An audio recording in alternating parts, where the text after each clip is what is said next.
All right, let's turn our attention back over to Matt. And Matt, it sounds like you have your voice back. Yeah, the voice is back. I didn't even realize that. It's so nice.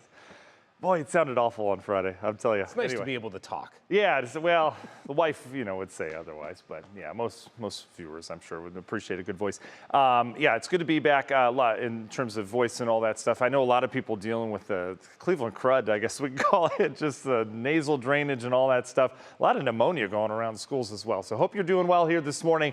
I want to start kind of with the 20,000-foot view of our week and kind of where we're going in terms of weather impacts. Notice we've got no high weather impacts, so I don't have any weather impact alert days this week, but we do have some impacts that are going to be felt. And this morning is probably the worst of them. We've got rain around. It's just going to be a rainy morning commute. We'll have a few showers around tomorrow, just for some. And then we're dealing with snow showers and lake effect snow. Not nearly the event that we had last week, but we'll have to keep our eye on some of the lakeshore counties, Lake and Ashtabula especially. You're going to get some accumulating snow of the lake effect Friday later this week. But the dramatic temperature drop is going to be the big thing stealing the show. After our rainy morning rush hour, we'll talk about that temperature swing coming our way later this week. In terms of the forecast here this morning, though, nothing but rain and drizzle outside. Temperatures are on the mild side, though. We are in the 40s area wide. And in terms of rainfall coverage today, mainly the first half of the day. So through about noon, we're expecting that rain coverage to be highest and for that morning rush hour, unfortunately.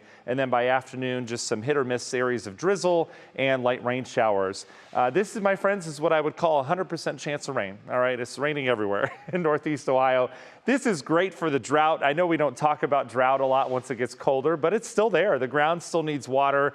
So we're getting that. And the other good news is all the snow melt that we have, especially out in the snow belt, it's been rather slow. We had some of it take place on Saturday, some on Sunday as well. And this rain isn't particularly heavy, so I'm not expecting flooding outside of poor drainage areas. So this is really good. I mean, we could be dealing with a lot worse conditions. Notice how it gets scattered as you get out towards the west. Two frontal boundaries. This one here, we're out ahead of it with the mild air, and then there's the second one back towards the west. This one's going to unlock some cold air from the north. There's a lot of cold air sitting in southern Canada, and the combination of these lows and a new one that developed are going to bring that cold air into the Great Lakes in dramatic fashion as we go into Thursday. So you're saying, well, Matt, it's not bad. It's 30s behind this front. It's this air we're going to tap into, and that's where temperatures are below zero. A lot of that cold air is coming our way. So take a look at high temperatures this week. A mild start. Wednesday's our transition day, and then look at Thursday. I've got us at 21 for a high, and that may be a struggle. That's a cold day even by January standards. So we're going to go from feeling pretty spring-like to really cold air on Thursday. It'll be a quick hit, though. So we'll show you how we get there. National Design Mart hour by our forecast. There's your rain at 8. By noon, we'll start to clear things up. Still some areas of light rain and drizzle. 50 degrees, though, not bad. And we'll hold there through the afternoon with those clouds hanging tough. Tonight, mainly cloudy skies will stay dry. We're back down into the low 40s. May have some drizzle around from time to time, perhaps some fog as well. And then tomorrow, a few showers, mainly south and east as a new wave of low pressure gets going. We're in the 40s. Then the colder air starts to work in here on Wednesday. We'll likely have some rain that quickly changes over to snow showers by the time we're on air here. And then we're dealing with an afternoon hit of snow and cold. Behind that, yep, that's another Arctic front. Shouldn't be quite as dramatic as the last one, but look, we go from 30s to the teens in the matter of hours, Wednesday evening into Wednesday night. That will kick off lake effect snow. In terms of rainfall, 1/4 of an inch to 1/2 an inch ought to do it here today. All right, long range forecast. Let's talk about that hit of cold. Once this system gets out of here, we're waiting that new low pressure to develop down towards the south.